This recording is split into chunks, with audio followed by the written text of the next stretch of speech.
परमात्मा के नाम पे जयकारा लगाएंगे।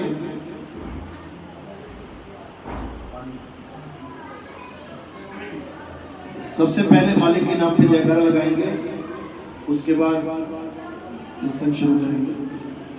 बोलिए परमपिता परमात्मा की जय, सतगुरुबंदी छोड़ कबीर साहिब की जय, सभी संतों की जय, सभी भक्तों की जय, सत्संग कराने वालों की जय, इनके माता पिता की जय, इनके बाल गोपाल की जय, सकल हंस को बंदगी साहेब बंदगी सतगुरु नितिन साहेब की जय।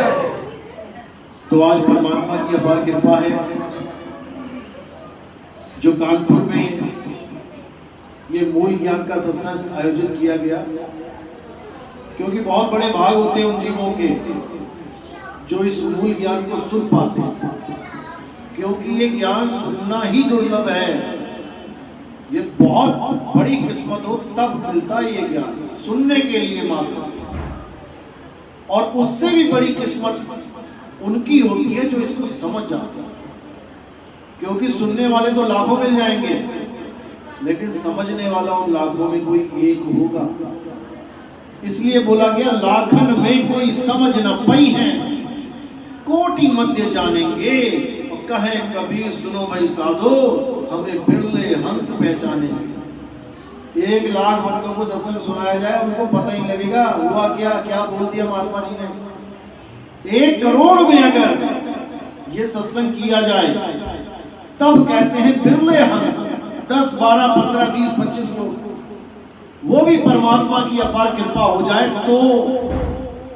नहीं तो समझने के बाद भी ये ज्ञान समझ में नहीं आता। ये ऐसा अटपटा ज्ञान है।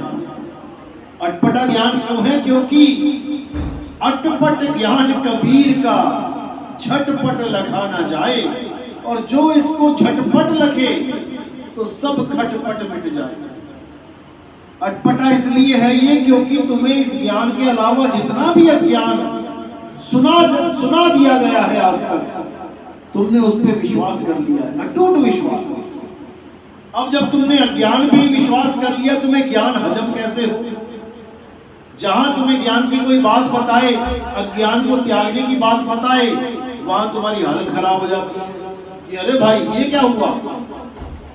यानी जितना भी तुम अज्ञान आज तक लेके बैठे हो, अगर ज्ञान की एक रोशनी आ जाए तो सारे अज्ञान का नाश कर देवे। लेकिन जैसे अंधेरे में बैठे आदमी को अंधेरे से प्यार हो जाता है, अब उसकी आंखों में हल्की सी टॉर्च मार दो तुम, तो ऐसा बिलबिलाएगा, इतना गुस्सा हो जाएगा, क्या है रे मेरी आंखों में क्यों मुझे परेशान कर रहा है। जबकि तुम उसको अंधेरे से बाहर लाना चाहते हो, तुम चाहते हो कि वो ज्ञान में आ जाए, लेकिन वो ज्ञान ही उसे जहर लगने लग जाता है। बस यही दुविधा है। कोई भी गुरु है, आप किसी की भी शरण में हो, आप भूल जाओ कि आपका कोई गुरु है। अब सुनो ज्ञान, अब तुम्हें समझ में आएगा कि मैं उस गुरु के पास गया क्यों था। क्योंकि अगर तुम सत्य के अलावा किसी और लक्ष्य को प्राप्त करने के लिए गुरु के पास गए तो तुम्हारा कुछ बनने वाला नहीं। सत्य ही गुरु है, सत्य ही गुरु है। अब जितने भी गुरु बैठे हैं ये कुछ ना कुछ तो तुम्हें दे रहे हैं। ऐसा इस दुनिया में कोई गुरु है ही नहीं जो तुम्हें कुछ ना दे रहा हो। तो क्या सारे पूजनीय हैं? पूजनीय हैं। इसीलिए साहिब ने बोला गुरु मेरे सब ही बड़े, अपनी अपनी और। अब ये किनके लिए बोला? जो कहते हैं अरे गुरु होना चाहिए, मुक्ति मिल जाएगी चाहे कैसा ही हो। उनके लिए बोला कि समझाया उन्हें कि हर गुरु का एक और होता है। पहली वाला गुरु कुछ और पढ़ाता है, दूसरी वाला कुछ और पढ़ाता है, 5वीं 8वीं 10वीं 12वीं वाले कुछ और पढ़ाते हैं। 12वीं के बाद आप MBBS में दाखिला ले सकते हो तो वो आपको बिल्कुल अलग ज्ञान बताएगा। लेकिन हम कहे नहीं, सारे गुरु डॉक्टर बना सकते हैं। पहली वाला गुरु भी डॉक्टर बना देगा, दूसरी वाला भी डॉक्टर बना देगा, पांचवी वाला भी डॉक्टर बना देगा, 10वीं वाला भी। तो तुमसे बड़ा मूर्ख कोई नहीं इस दुनिया में। इसीलिए कबीर साहब बार बार लताड़ते हैं कि गुरु गुरु में भेद है, गुरु गुरु में भाव, सोई गुरु नित बंदिए, जो शब्द बतावे दाव। दाव क्यों बोला? कोई पहलवानी लगी है क्या यहाँ पे? कोई पहलवानी खेलनी है क्या? गुरु से ज्ञान लिया जाता है, दाव कैसे? दाव कौन सा ले? लेकिन सच यही है कि पहलवानी ही है यहाँ पे। तुम्हारा दंगल होगा, किसके साथ होगा? काल भगवान के साथ होगा। मृत्यु के साथ तुम्हारा मल्ल युद्ध होगा और वहां पर कोई गुरु बीच में नहीं आ पाएगा, तुम और तुम्हारी मौत। अब देखते हैं क्या करते हो। बड़े बड़े धुरंधर घुटनों पे आ जाते हैं मौत का विकराल रूप देख के। अब वहां पर कौन सा गुरु बचाएगा? शब्द गुरु। देही गुरु नहीं बचाएगा, भूल जाना इस बात को। इसीलिए बोला शब्द गुरु सुरत धुम चेला। सुरत उसका चेला है, किसका? शब्द गुरु का। लेकिन शब्द गुरु का भेद कौन बताए? सारे तो देही गुरु में फंसे पड़े हैं। तो साहिब क्या कह रहे हैं? अरे गुरु को देही जानते तो नर कहिए अंध, और रहे दुखी संसार में आगे जम के फंद। जो गुरु को देही मान के बैठे हैं। गुरु जी कौन है? ये है हमारे गुरु जी। फोटो लगी हुई है किसी गुरु की। अरे भाई ये तुम्हारा गुरु कैसे हो गया? ये तो गुरु का शरीर है। जैसे मैं कुर्ता टांग जाऊं यहाँ पे, कोई कहे नितिन दास ये लटका है नितिन दास। अरे भाई नितिन दास का कुर्ता है ये, नितिन दास नहीं है। ये जितने भी शरीरों की पूजा हो रही है इस संसार में, ये सब शरीर हैं, ये आत्मा नहीं है। इन शरीरों को चलाने वाली जो आत्मा है उसके बारे में कोई जानता ही नहीं। कृष्ण जी की पूजा कर रहे हैं, किसकी कर रहे हैं? कृष्ण जी के शरीर की। और जो कृष्ण जी है वो कौन है? वो तुम्हें सपने में भी नहीं पता लग सकता। राम जी की पूजा हो रही है, लेकिन किसकी कर रहे हो? राम जी के शरीर की। तो राम जी कौन है? कभी सपने में भी नहीं जान सकते कि राम जी कौन। पूजा तो बहुत दूर की बात है। इसी प्रकार ये जितने भी शरीर हैं ये क्या है? ये 10 इंद्रियों का बंडल है। जैसे कार क्या है? बहुत सारे पार्ट्स का जोड़ है। लाइट है, टायर है, इंजन है, दरवाजे हैं, खिड़की है, कांच है, सारी मिला के कार है। सारे पार्ट्स खोल के बिछा दो, अब उसमें कार ढूंढो कहां है?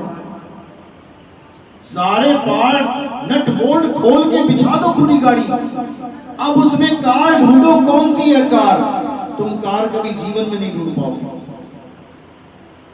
इसी प्रकार 10 इंद्रियां होती हैं। 5 कर्म इंद्रियां, 5 ज्ञान इंद्रियां। जिनसे हमें ज्ञान होता है वो ज्ञान इंद्रियां, और जिनसे हम कर्म करते हैं वो कर्म इंद्रियां। अब 10 इंद्रियां अलग अलग खूंटी पे टांग दो। कौन कौन सी इंद्रियां होती हैं? 5 कर्म इंद्रियां। कौन कौन सी? हाथ कर्म करते हैं, पैर, मुख बोल के कर्म करते हैं, लिंग, गुदा, ये 5 कर्म इंद्रियां। 5 ज्ञान इंद्रियां कौन सी हैं? आंख, जिससे हमें ज्ञान होता है। ये मामा बैठा है, ये चाचा बैठा है, कैसे? देख के ज्ञान हुआ। ये लाल है, ये काला है, कैसे? देख के ज्ञान हुआ। कान, ये बिल्ली म्याऊं म्याऊं कर रही है कि कुत्ता भौंक रहा है, हमारा गेट बजा या पड़ोसी का बजा, इससे पता लगता है, ये इंद्री है। उसके बाद जीभ, खट्टा है, मीठा है, कड़वा है, चटपटा है, जीभ एक इंद्री है। उसके बाद नाक, बदबू आ रही है, खुशबू आ रही है, ये नाक से पता लगता है। और त्वचा, हाथ लगा के देखते हैं ना दूध कितना गर्म है, हाथ ही तो लगाया, पता कैसे लग गया दूध कितना गर्म है? क्योंकि इंद्री से ब्रेन को सीधे मैसेज जाता है न्यूरॉन्स के थ्रू कि इतना गर्म है, हाथ पीछे करने की जरूरत नहीं है। और जब ज्यादा गर्म हो एकदम बैक मारता है। कैसे पता लगा? त्वचा से, इंद्रियों से। और इंजेक्शन लगा दो ज़ाइलोकेन का, सुन्न हो गया, अब तुम उसको शोले पकड़ा दो, डॉक्टर दांत निकाल देता है 2 इंजेक्शन लगा के। समझ रहे हो बात को? अब इन 10 इंद्रियों को 10 खूंटियों पे लटका दो। आंख लटका दी, कान लटका दी, नाक लटका दी, जीभ लटका दी, मुंह लटका दिया, हाथ पैर लटका दिए, 10 इंद्रियां लटकी पड़ी हैं। अब बताओ ये किसका भगवान है? किसकी पूजा करोगे? क्या करोगे? किसी की पूजा इनमें से। लेकिन इसी 10 का बंडल बना दो, अब कौन बन गया? अब कबीर साहब भी बन गए, अब राम जी भी बन गए, अब हनुमान जी भी बन गए, अब सारे सब बन गए। अब तुम उसकी पूजा कर रहे हो। अब किसकी करी? की। अब भी तुमने आंख ही पूजी, अब भी तुमने नाक ही पूजी, अभी भी तुम मुंह ही पूज रहे हो। अलग अलग करती तो तुम्हारा भगवान नहीं है, इकट्ठा नट बोल्ट जोड़ दिया तो तुम्हारा भगवान बन गया? नहीं बना। इन 10 इंद्रियों को चला कौन रहा है उसको जानो। हे अर्जुन, तू और मैं शरीर नहीं है। शरीर तो इस आत्मा के कपड़े हैं। शरीर कपड़े हैं, केवल कपड़े ही फटते हैं, आत्मा कभी नहीं मरती। शरीरों के मारे जाने पर भी आत्मा का कभी नाश नहीं होता। ऐसा कोई समय नहीं था जब मैं, तुम या ये सारे राजा महाराजा नहीं थे, और ऐसा कोई समय नहीं होगा जब मैं, तू और ये सारे राजा महाराजा नहीं होंगे। तो बता दो कौन बड़ा कौन छोटा? जब ऐसा कोई समय नहीं था जब ये नहीं थे, और ऐसा कोई समय नहीं होगा जब ये नहीं होंगे, तो कौन बड़ा कौन छोटा? किसने किसको मारा? हे अर्जुन, जो ये सोचता है कि आत्मा किसी को मारती है या किसी के द्वारा मारी जाती है, वो दोनों अज्ञानी हैं। आत्मा ना तो कभी किसी को मारता है, ना किसी के द्वारा मारा जाता है। मरने वाला कौन है? हे अर्जुन, शरीरों की मृत्यु होती है और हम तुम शरीर हैं नहीं। तो राम ने कैसे रावण को मारा? क्या किया राम ने? फिर केवल कपड़े फाड़े। किसके? रावण की आत्मा के। कृष्ण जी ने कंस को मारा, केवल कपड़े फाड़े, कंस की आत्मा की। इसी प्रकार ऐसा कोई समय नहीं था जब ये राजा महाराजा नहीं थे, तो कौन से स्वरूप का जिक्र हो रहा है? आत्म स्वरूप का। नहीं तो बता दो सतयुग में कहां थे ये जितने राजा महाराजा खड़े हैं? नकुल, सहदेव, धृतराष्ट्र, ये सब कहां थे? ये द्रोणाचार्य कहां है त्रेता में? ये देह रूप की बात नहीं चल रही है, ये आत्म स्वरूप की बात चल रही है। हमने कृष्ण जी को कपड़ा मान लिया है। कृष्ण जी की आंखें, कृष्ण जी के नाक, कृष्ण जी के बाल घुंघराले, किसको देख रहे हैं हम? कपड़ों को। लेकिन कृष्ण जी क्या हैं? कृष्ण जी कौन हैं? यह हमें सपने में भी नहीं पता लग सकता। जैसे कबीर साहब ने बोला है, गुरु पशु वेद पशु नारी पुरुष विचार, ते नर नरक को जाएंगे जब लग ससी तिनकार। यानी जो वेद पशु, गुरु पशु, जो सोचते हैं किताबें पढ़ के मुक्ति हो जाएगी, वो है वेद पशु। जिसको बोला पोथी पढ़ पढ़ जग मुआ, भयो न पंडित हुए, एक आखर पीव का पढ़े सो पंडित हुए। तो एक तो हो गया वेद पशु, एक गुरु पशु। गुरु पशु कौन है? जिसने गुरु धारण कर लिया, अब उसको कोई समझाए भी कि ये गुरु जी का ज्ञान अधूरा। वो क्या कहता, भाई देख मैंने तो गुरु बना लिया, अब मैं इसको नहीं छोड़ सकता, भले नरकों में ले जाए। तो भैया वो नरकों में ही ले जाएगा। ये वो बात हो गई। हाँ मेरे पापा ने मेरा एडमिशन कराया था कि मैं डॉक्टर बन जाऊं, लेकिन उन्होंने पहली क्लास में एडमिशन करा दिया। भैया मैं गुरु नहीं बदलूंगा, मैं तो पहली में रहूंगा, भले ही मुझे डॉक्टर ना बनाए। तो पापा क्या करेंगे पता है, मारेंगे तुम्हारे कान पे कि तुम्हें पहले गुरु के पास थोड़ी नहीं भेजा था मैंने कि हमेशा यही रहे। पहला गुरु तो माध्यम था ताकि तुम अपना कोर्स पूरा करो, दूसरे क्लास के गुरु के पास जाओ, वहां पूरा किया, 5वीं तक गए, 10वीं तक गए, 12वीं तक गए, तब जाके 13वीं में एडमिशन होगा।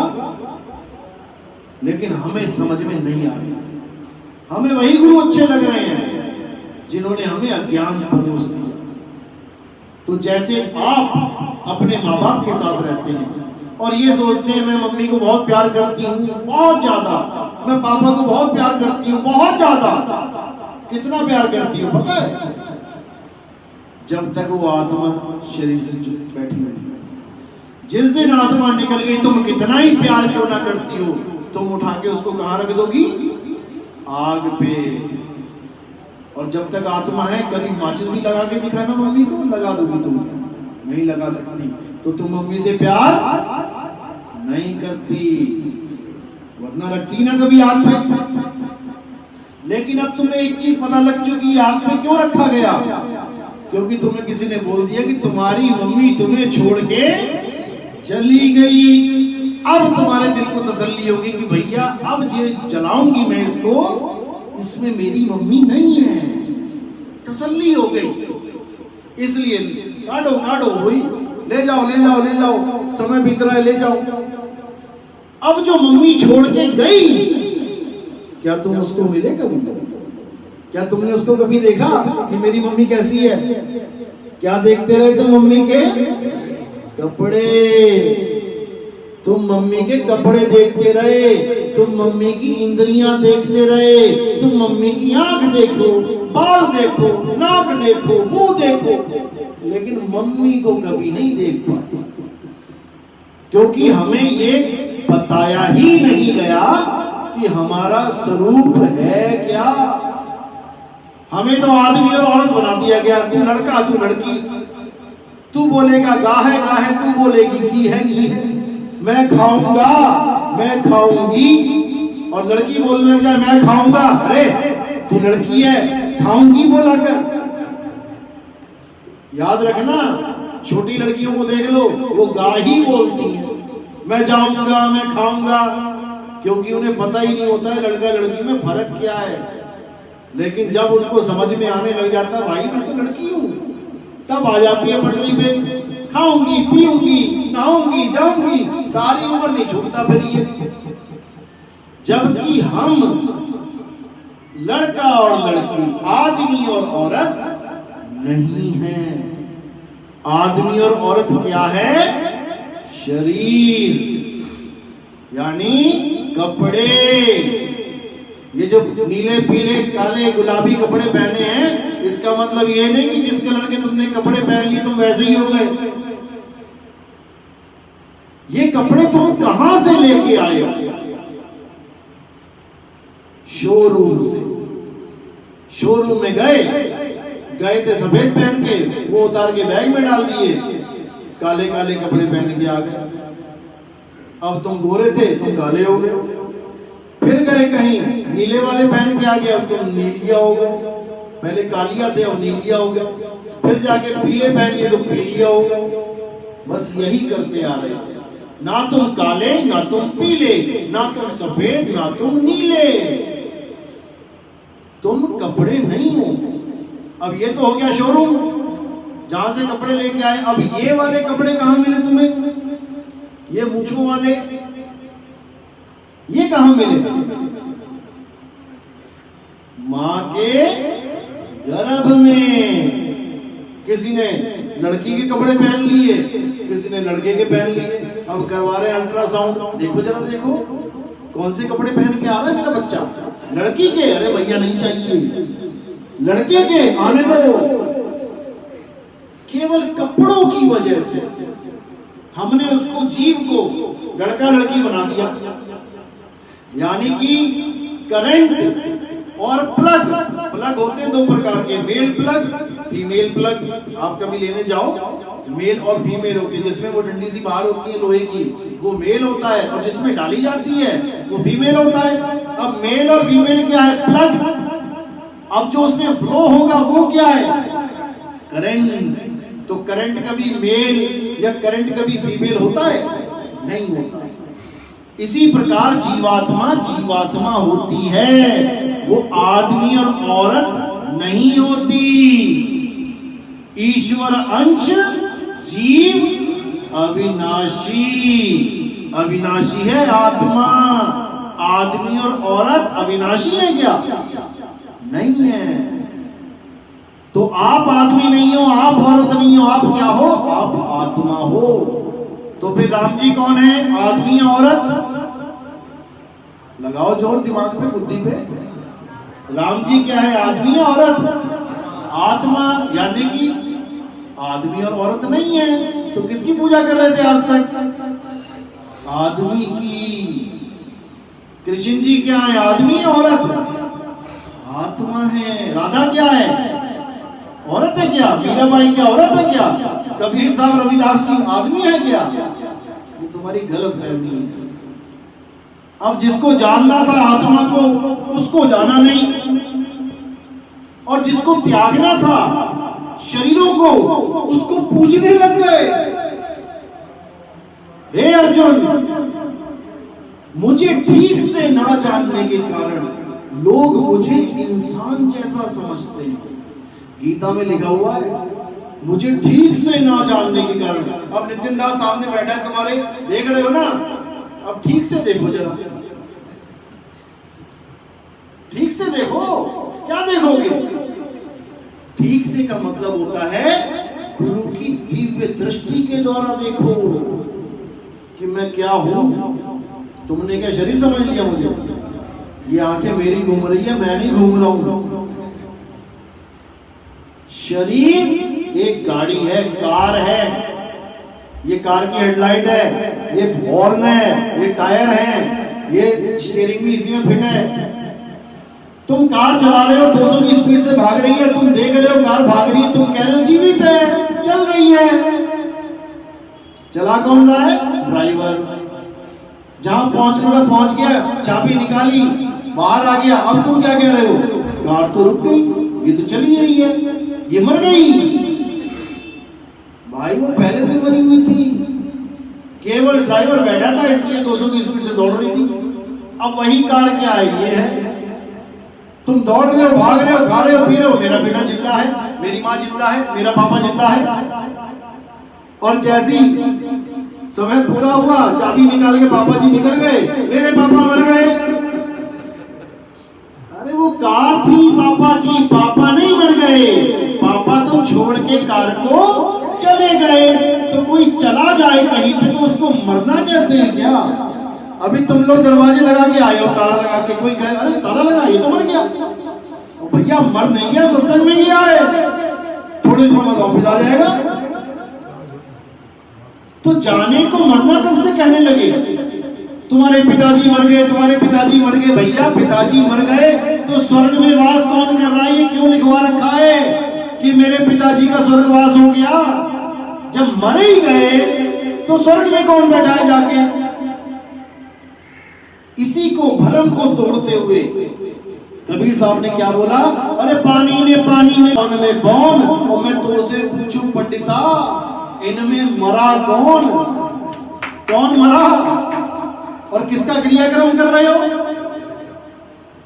इस पिंजड़े में तोता बैठा है, ये काया एक पिंजड़ा है, इसमें जीवात्मा रूपी तोता बैठा है। सारी उम्र तोता मिट्ठू मिट्ठू मिट्ठू कर रहा है, और तुम कह रहे हो तोता जो मिट्ठू मिट्ठू कर रहा है, तुम कह रहे हो कि पिंजड़ा जीवित है। क्योंकि पिंजड़े में तोता है, तोता दिखाई नहीं दे रहा है, ऐसा लग रहा है कि पिंजड़ा बोल रहा है। ये शरीर क्या है? पिंजड़ा, 5 तत्व का पिंजड़ा। अब पिंजड़ा का जो मुंह है ये, अब ये हिलता हुआ दिख रहा है पिंजड़ा तुम्हें, तो तुम्हें लग रहा है कि ये पिंजड़ा बोल रहा है। और बोल कौन रहा है? तोता बोलते बोलते बोलते तोते को एक दिन क्या हुआ, तोते का समय पूरा हो गया, तोते ने मारी उड़ारी, चला गया। अब रह क्या गया, पिंजड़ा। जैसे तुम्हारे पिताजी थे, बोल रहे थे इस काया के पीछे से, निकल गए। अब क्या बचा, पिताजी की लाश यानी पिंजड़ा। अब सबने हल्ला मचा दिया, जी संस्कार करेंगे, अंतिम संस्कार करेंगे। अब तोता सुबह उड़ गया, शाम को सारे इकट्ठे हो गए, उठा के पिताजी को ले गए, आग पे डाल दिया। अब अंतिम संस्कार कर दिया तो किसका किया, तोता तो सुबह ही उड़ गया था, पिंजड़ा पड़ा हुआ था, पिंजड़ा लाद के ले गए, पिंजड़े को जला दिया। तो संस्कार किसका किया, तोते का कि पिंजड़े का? पिंजड़े का। तो मुक्ति किसको मिलनी चाहिए, तोते को कि पिंजड़े को? पिंजड़े को। तोता तो उड़ गया और पिंजड़े को मुक्ति दे दी तुमने। दिक्कत यही है, या तो तोते को पकड़ के लेके आओ कि भैया चल तेरा संस्कार करना है, तोता तो निकल गया, कोई पकड़ ना पाया उसे, और पीछे पिंजड़े को कह रहे हैं कि पिंजड़े का संस्कार नहीं किया तो पिंजड़ा भूत बन के घूमेगा। कमाल कर दी तुमने। यही भरम भूत सकल जग खाया, बीजक की वाणी कि ये ऐसा भ्रमित हो गया ये जीव कि ये सोच ही नहीं सकता कि मेरा स्वरूप क्या है।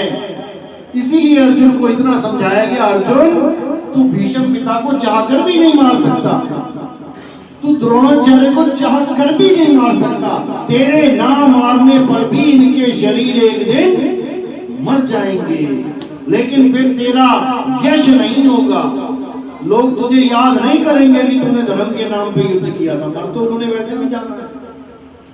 इसलिए हे अर्जुन शस्त्र उठा और इनके शरीरों का नाश कर।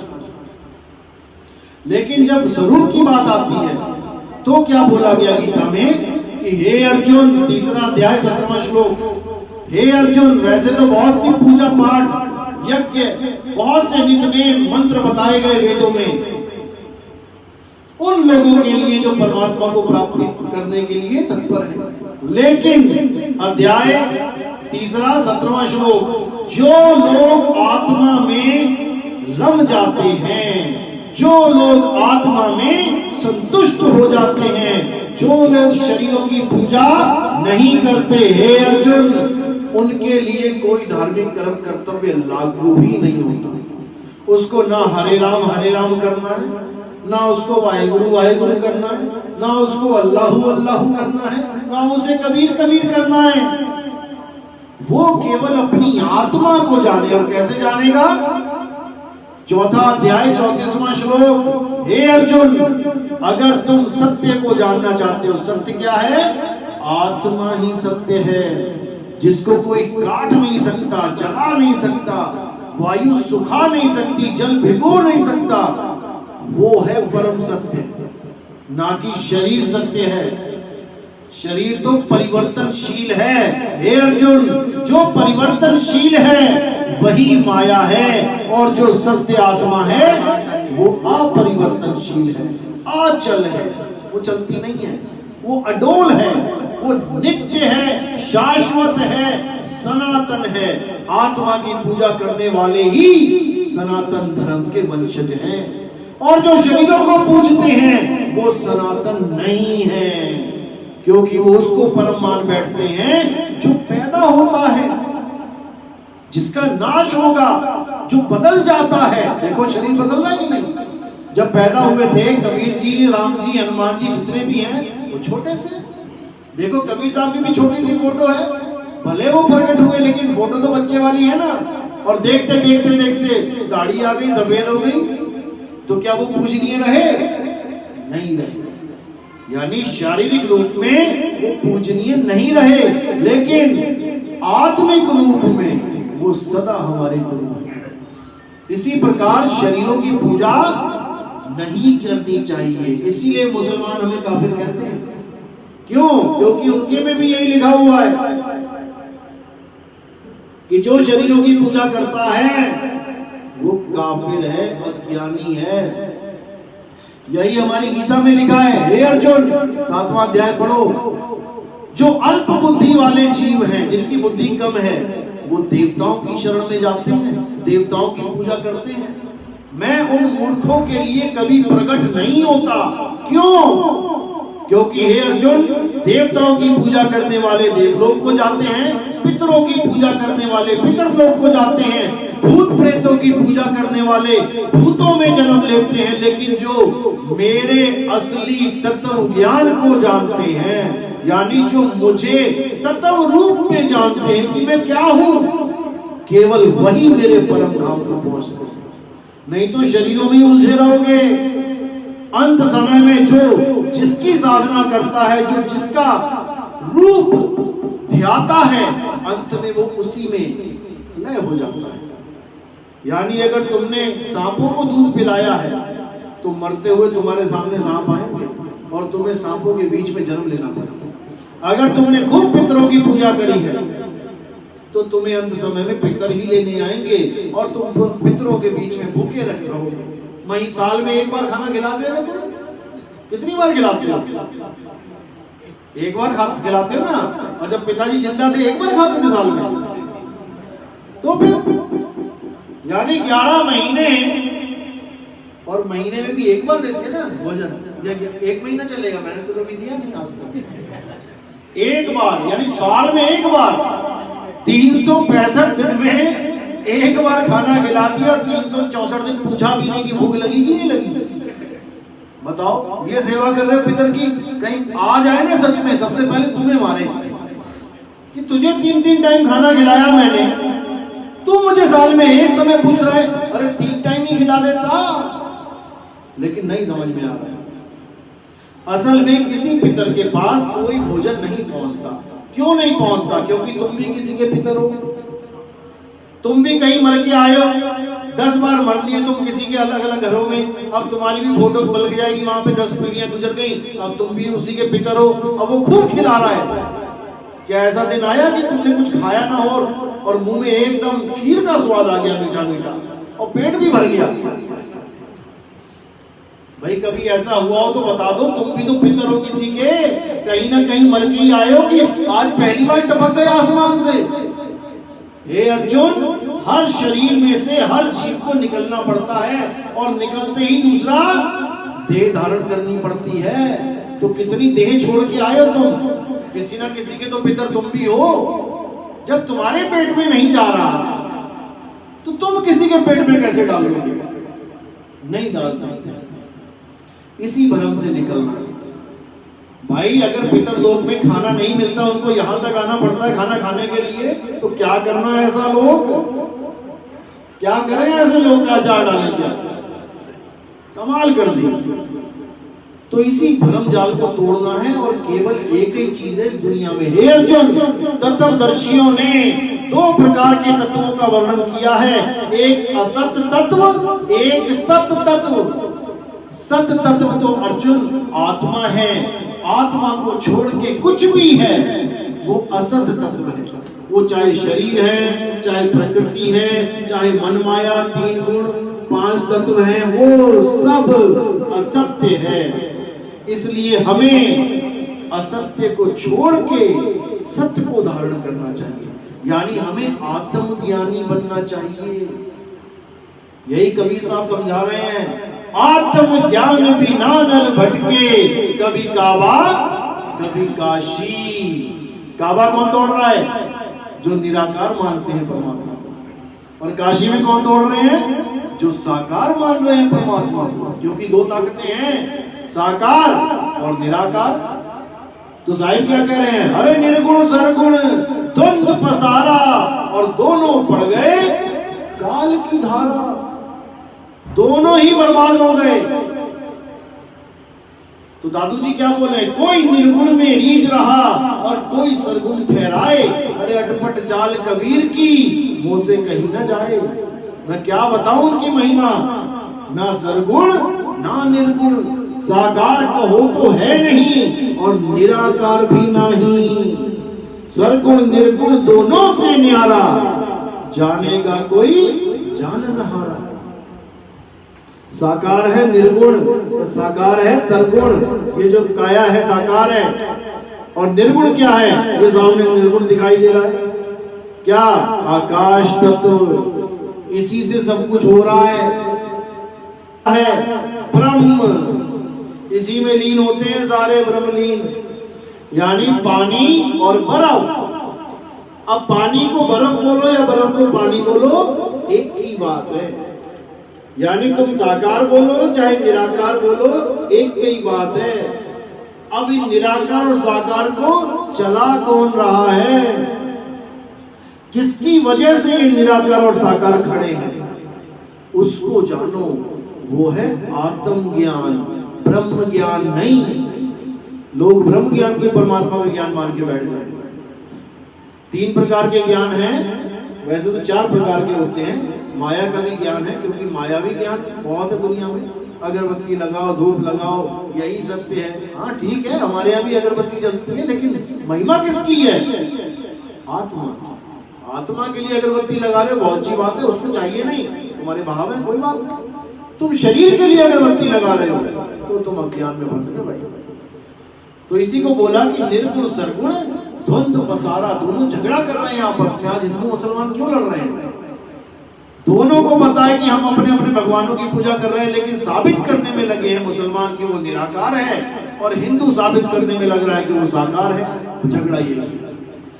अगर हम इन दोनों को समझ के और दोनों से न्यारे हो जाएं, उस आत्म स्वरूप में आ जाएं, तो मुसलमान भी हमारा भाई है, हिंदू भी हमारा भाई है, आत्मिक भाई है। क्या मुसलमानों में आत्मा नहीं होती? क्या उन पे गीता का ज्ञान लागू नहीं होता? सब पे होता है। ऐसा कोई जीव नहीं है इस दुनिया में जो आत्मा नहीं हो सकता। सब आत्मा में लीन हो सकते हैं। कौन होगा? जीव ही होगा। इसीलिए बोला बहुबंधन में बांधिया एक बेचारा जीव, और केवल छूटे आपने जो न छुड़ाए पीव। जब तक वो आत्म ज्ञान को प्राप्त नहीं हुआ, वो छूट नहीं सकता। इसीलिए बार बार कबीर साहब यही समझाते हैं कि माया का ज्ञान सबसे नीचे लेवल का ज्ञान होता है, होता वो ज्ञान ही है। यानी जैसे आप स्कूल में जाते हो, क्रच में जाते हो, बच्चों को ABCD सिखाई जाती है वो ज्ञान ही, लेकिन बहुत लो लेवल का। इसी प्रकार माया के ज्ञान में क्या आता है? जितनी भी ये धूप अगरबत्तियां, पूजा पाठ, नित्यनेम, मूर्ति पूजा, मंदिर पूजा, तीर्थ पूजा, ये सब माया का ज्ञान है। जड़ माया जो दिखाई देती है आंखों से। मंदिर दिखाई देता है, लेकिन कुछ साल पहले वो मंदिर नहीं था वहां पे, तुमने बना दिया। थोड़े दिनों में फिर देखोगे पुराने पुराने मंदिर ढह जाते हैं, तुमने बनाया, गिर गया। यानी जड़ माया की पूजा करी तुमने, पत्थरों की पूजा करी। फैक्ट्री से पत्थर बन के निकला, जिसने बनाया एक आम आदमी, बढ़िया से बना के चित्रकारी करके। देखो सड़कों के किनारे 50-50 मूर्तियां लगी हैं गणेश जी की। जब गणेश चतुर्थी आती है, देखो कितनी मूर्तियां लगी हैं गणेश जी की, लेकिन तुम्हारे अंदर भाव नहीं आता कि मैं जाके माथा टेकूं 50 रुपए का, 100 रुपए का। नहीं तो टेक के दिखा देना भाई, वो भी तो मूर्तियां हैं। माता की मूर्तियां देखो, 100-100 मूर्तियां बना के मूर्तिकार रख देता है कि आएगा ग्राहक बेचूंगा। क्या तुम वहां पर 500-500 के नोट रख सकते हो? उन मूर्तियों के आगे नहीं रख सकते। लेकिन उस मंदिर में जाके रख दोगे जहां तुम्हारा भाव जुड़ा है। यानी कि जब तक वो मंदिर के बाहर थी तब मेरा भाव नहीं था, तब वो माता भी नहीं थी। फिर तो मैंने देख दाख के रेट पूछ के निकल गया, माता का क्या रेट है। और जब वो मंदिर में आ गई, अब मैं बड़का ज्ञानी बन गया, बड़का भगत बन गया। अब 500 छोड़ 2000 के फोटो भी की साथ में। यही अज्ञान है। वो माता ना तो बाहर माता थी और ना अंदर आके माता बन गई। माता कौन है? जग जननी कौन है? जो सारे जगत को पैदा करती है। क्या मूर्ति पैदा करती है लोगों को? कौन पैदा करता है? ये माताएं बैठी हैं भाई। इसी को नारी शक्ति बोला जाता है। अगर ये सारे अपने ऑपरेशन करवा लें, फिर देखते हैं कौन सी जग जननी एक बच्चा पैदा करके दिखाए। यही जग जननी है, लेकिन हमें समझ नहीं आ रहा। हमें तो मंदिर वाली चाहिए, बोले ना डोले। ये वाली तो गाली भी दे देगी, डांटेगी भी, ये अच्छी नहीं है, मेरी माँ अच्छी नहीं है, डांटती बहुत है, वो मंदिर वाली ठीक है, कुछ नहीं बोलती, जो मर्जी करते रहो। तो भैया ऐसे बातें बने, ना तो माता कोई शरीर है, ना रामकृष्ण जी कोई शरीर है, ना हम और तुम कोई शरीर है। सबने मिट्टी है ये, सबने मिट्टी को धारण कर लिया, मिट्टी को पहन लिया। जैसे हम कपड़ा पहनते हैं नाइलॉन का, टेरिकॉट का, इसका उसका, यहाँ पे मिट्टी पहन ली है। अब कह रहे तू भी मिट्टी, मैं भी मिट्टी, मैं गोरी मिट्टी, तू काली मिट्टी, लगे रहे इसी चक्कर में, सब अलग अलग। लेकिन जब आत्म दृष्टि में आओ तो सब एक हैं और सब में वो आत्मदेव बैठा हुआ। घट घट मेरा साइया सुनी सेज न कोई, और बलिहारी व घट की जिस घट पर घट होए। ये करंट जो है ना, करंट, ये इस पंखे को चला रहा है, देखो कितना अच्छा लग रहा है पंखा चलने में, हवा आ रही है ना। और गर्मियों में जब करंट चला जाता है तो 20 लाख का पंखा लगाओ तो गालियां ही निकलेंगी इसके लिए। क्या फायदा है, सिर पे लगा है पर कुछ कर नहीं रहा है, चल नहीं रहा है, क्योंकि इसकी कोई कीमत नहीं है करंट के बिना। इसी प्रकार कोई कितना ही सुंदर क्यों ना हो, भले वो बड़े बड़े एक्टर ही क्यों ना हो, उनकी कीमत है करंट की वजह से, आत्मा की वजह से। जिसकी वजह से तुम्हारा शरीर बिक रहा है मार्केट में, तुम्हें करोड़ों रुपए मिल रहे हैं, उस आत्मा का तुम्हें ज्ञान नहीं है और इस मिट्टी को संभाल के बैठे हो। जब तुम्हारे देखती देखती देखते देखते झुर्रियां पड़ जाएंगी, आंखें लटक जाएंगी, कानों से सुनना कम हो जाएगा, हाथ पैर की ताकत कम हो जाएगी, उसको तुम खूब लक्ष्य से नहा के साफ कर करके रख रहे हो बेड पे, लग जाएगा पता कुछ और सालों में। इसलिए आत्मा को जाना हमारे ग्रंथों का सार है, आत्म ज्ञान, ना कि देही ज्ञान। इसलिए साहिब ने बोला देही ज्ञान सब जगत बखाने, विदेही ज्ञान कोई बिरला जाने। विदेही यानी आत्म ज्ञान, आत्मा का ज्ञान प्राप्त। तो आज का सत्संग अभी समाप्त तो नहीं करेंगे, किसी का कोई सवाल हो, वैसे तो देखते हैं इंटेलिजेंट कितने बंदे हैं यहाँ पे, किस किस को मेरी बात समझ में आई वो हाथ खड़े करो। किस किस को मेरी बात समझ में आई वो हाथ, केवल वही हाथ खड़े करना, वो ना हो कि 20 लोगों के साथ जिसको नहीं भी आता सवाल वो भी चल कर देते हैं, कौन पूछ रहा है। अब जिसको बिल्कुल भी समझ में नहीं आई वो हाथ खड़े करो। लो कुछ ऐसे हैं जिनको पहले भी नहीं खड़ा किया, अब भी नहीं किया, चलो अच्छी बात है। अब समझ में आया कि सबको समझ में आ गई कि सत्य क्या है असत्य क्या है। अब देखते हैं निर्भय पद, डरपोक कौन है और निडर कौन है। अब शरीरों की पूजा कौन नहीं करेगा, सोच लो। राम जी शंकर जी गुस्सा हो जाएंगे, पता लगा कहे नितिन दास ये तुमने क्या किया। अभी कौन शरीरों की पूजा करने में रुचि रखता है, असत्य की पूजा करने में ये रखती है, बिल्कुल शरेआम बोल रही है कि मैं रखती हूँ, अच्छी बात है। इसके लिए क्या बोला गया गीता में ये भी समझ लो। हे अर्जुन, आत्म ज्ञान एक ऐसा ज्ञान है जिसको सुनने के बाद भी कोई समझ नहीं सकता जल्दी, लेकिन उन लोगों को भी हमें उन रीति रिवाजों में ही रहने देना चाहिए जो वो भगवान की प्राप्ति के लिए पहले कर रहे थे, यानी अपने मन के आचरण को जग जाहिर कर रहे थे। जैसे वो पूजा करना चाहते थे उनको वैसे ही करते रहने देना चाहिए। क्यों?